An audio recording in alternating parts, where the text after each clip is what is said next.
Ako si Yani, dating kusinero, na ngayon naging isang full-time dog breeder. Hilig ko ang magluto, ganoon din ang pag-aalaga ng mga aso. Pero ang isa sa mga nagpapasaya sa akin, ang magmotor at pumunta sa magagandang lugar. Kaya tara, samahan niyo ako.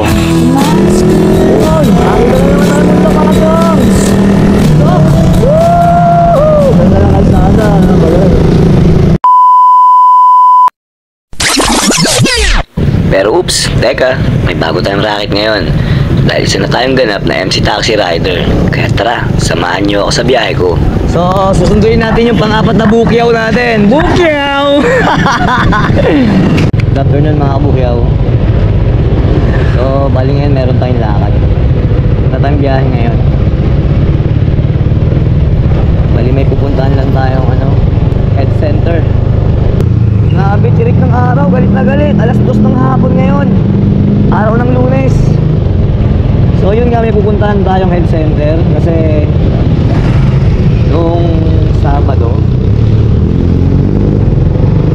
Sabado kasi mga kabugyaw, nakagat at nakalmot ako ng pusa. So gusto kong maging kalmado yung isip ko, kaya magpapabakuna ako. Pero sana mabakunahan tayo ngayon. Kasi sabi nila, morning daw ang schedule. So, morning daw ang schedule. Tanghali na tayo nakadaan kasi nga bumiyahe tayo ng umaga kanina. So, sana mabaksinan tayo. So, ito, dito na tayo. Sana mabaksinan tayo para mapanatag yung isip natin. So, punta na tayo dun mga kabukyaw. Nakakapraning kasi pag nag-iisip-isip ka eh. So yun, tara, tingnan natin. Sir, saan po ba pwedeng mag-inquire? Nakalat kasi ako ng pusa. Ang natin yan dito, sir, ang ating gamot kasi nakatira hanggang ngayon, wala pang deliver. So lahat po ng mga pupunta ng mga bagong pasyente at saka yung mga may turok na, pupunta na sila sa private. Ang lang dito, i-assess ka kung kailangan i-irig yung damage sa'yo, yung scratch o yung kagat, meron tayo ditong i-irig pero yung therapy sa labas na yun. Malalagyan di ako ng airing na yun? Kung magpaturok ka, kung sumu-assist ka na lang ng nurse natin para sige po. Kasi para pag i-refer ka kung saan pupunta, ha? Sige, pila pa mo yan sa labas. Dito sa ibabaw lang, details sa baba wala na. Baka pwedeng mayang-bulkan mo siya? Wala na akong bulkan dito, nawala na. Sarado nyo na dito, hirap ko sa kanila. Sir, may ballpen ka po? Pwedeng makahiram? Ano na? Ayan, pila po na tayo. So, ayun mga kabukyaw, no? Medyo sad news lang. Wala silang free vaccine ngayon dahil out of stock daw. So, hindi rin daw nila alam kung kailan pa magkakaroon. Diba natin, bakit nagiging out of stock, no? Pero dapat sana yan ang hindi nawawala kasi maraming bata na may alaga ng pusa, aso. Hindi lang bata, mga tao din. Dapat hindi sila nawawala ng ganyan. Yun ay para sa akin lang naman, ha? Kasi yan yung isa sa talagang mga kailangan natin. Kaya sa mga senior, di ba, may mga free vitamin sila, yung mga ganon. B-complex. Yan. Kaya yung mga pang-high blood nila, ganyan, ang UTP. So, ganon din dapat no sa anti-rabies kasi importante yan eh. Ewan ko, parang 300 katao ata yun. Ito kada taon ang namamatay dahil sa mga rabies na yan, no? So, dapat yung natin, yung mga sa bawat barangays natin, no? Yan yung medyo isa sa mga priority rin nila ng mga gamot na dapat meron sa kanila na hindi nawawala. Gaya niyan, no? Paano na lang kung walang-wala yung taong nakagat or nakalimot ng pusa, wala siyang pera pampabaksin yung anti-rabies. Okay lang kasi yung EREG meron daw sila dyan free. So, pero ang mauunang gagamit, ang una kasing dapat mangyari, mababaksin ka muna. Tsaka yung anti-tetanus. So, kung wala kang ang budget doon, pang anti-tetanus, tsaka vaccine, paano ka may EREG? And, paano ka magagamot? Walang-wala ka nga. O, diba? Paano kung gano'n tara, puntahan natin ngayon yung binigay sa aking referral. Dito lang yan, along Kulyat, sa may tapat ng Kulyat High School. Pakita ko na rin sa inyo para at least may idea rin kayo. Just in case na taga rito kayo sa QC, alam nyo na yung mga pupuntahan nyo. Pero kung may alam kayong free vaccine, dun kayo kagad pumunta. So tara, biyahe muna tayo mga kabukyaw. Ang kabukyaw nyo, nakakagat ng pusa, nakakalimutan. Yung pusa kasi na yun mga kabukyaw, ini-introduce ko dun sa mga aso ko. Natatakot yung pusa sa aso ko, nagwala siya. So bumalimot, bumagat. Ako yung tinamaan. Hindi naman kasalanan ng mga hayop yun. Syempre bago lang kasi yung pusa namin. So wala pa siyang history ng vaccine niya o kung ano mang record meron siya. Wala rin kasi siya noon kasi 1 week pa lang ata sa amin yun. So mahirap kasi kapag may aso ka, lalo't yung aso na yun baby pa lang nasa inyo na. Tapos nagkaroon siya ngayon ng pusa na alam mo yun, yung kasama niya sa loob ng bakuran niya. Alam naman natin ng mga aso, territorial yan, di ba? So yun. Ganun yung nangyari. Kaya ayaw na ayaw ng aso ko muna sa kanya. Pero alam ko magiging okay din sila.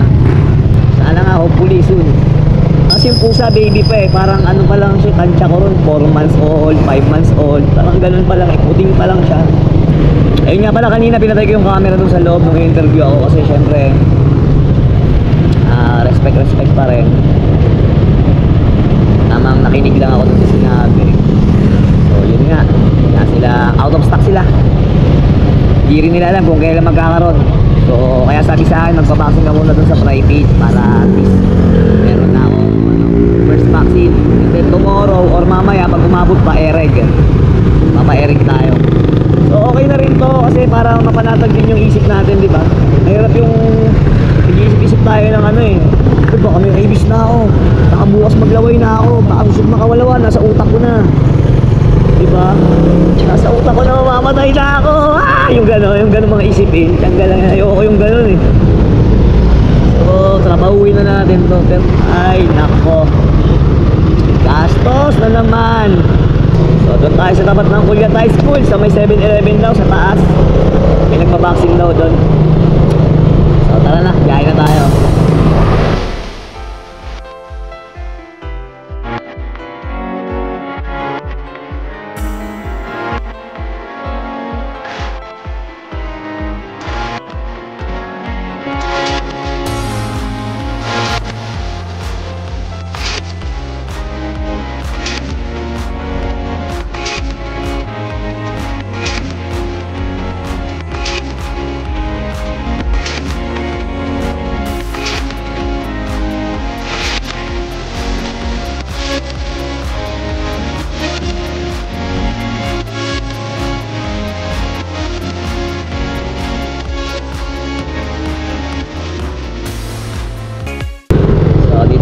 Ito na yung Kulyat High School, yan. Eskwela mo dati. 7-Eleven. Ito. Ayun! Tara, dito tayo. Dito na tayo. Sana umabot pa tayo ron sa ano para tapos na yung lakad natin. Jeez, nananakit yung init natin mga kabukyaw. Tanong muna tayo.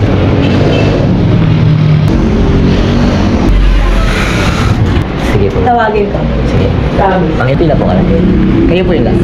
Pila tayo rito. Babalikan ko kayo mamaya pag nasa loob na ako. Tingnan natin kung anong magaganap. Let's see. Ito yung school ko dati mga kabukyaw. Kaaliw. Dati tinatalon ko lang yung gate na yan. Pag tinatamad na ang pumasok. Nakakatuwa lang.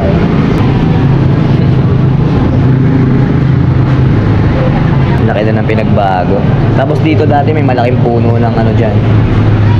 Diyan sa may Angel's Burger na yan. May malaking puno ng ipil-ipil ata yun. Diyan kami sumisilong. Referral ko. So yun, mamaya na lang ulit mga kabukay. Ang init. Yun, so andito na tayo. Tapos na tayo magpa anti-tetanus tsaka vaccine.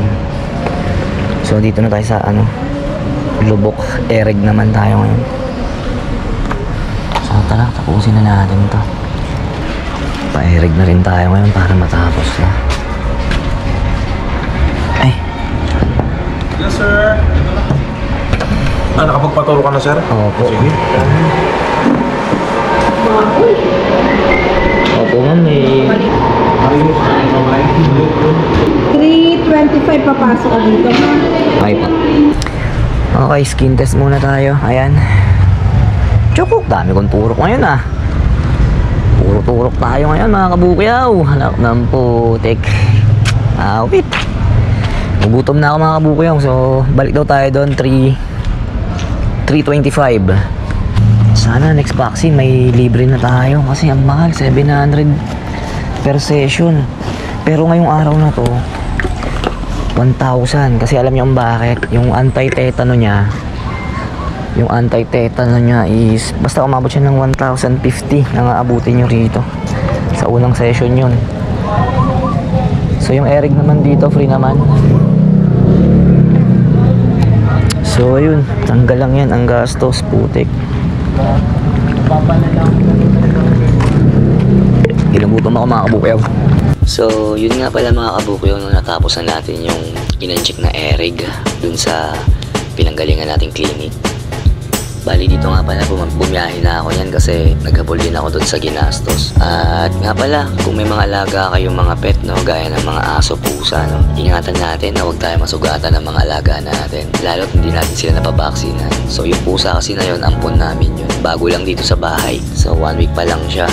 Hindi naman inaasahan na masusugatan niya ako. Para lang din sa katahimikan ng isip, buti ko magpabakuna na lang talaga for safety na lang din. At sana lang din, no, sa susunod na pagbalik natin doon, meron na silang stock. Kasi nung pumunta nga tayo, na timingan tayo na out of stock. So yun, medyo sad nga lang din. Kasi paano kung walang-wala yung taong pupunta doon nung araw na yun, paano siya mapapaksin na, diba? So yun lang mga kabukyaw, maraming salamat sa nakatapos ng video na to. Ingat kayo palagi kayo mag-iingat.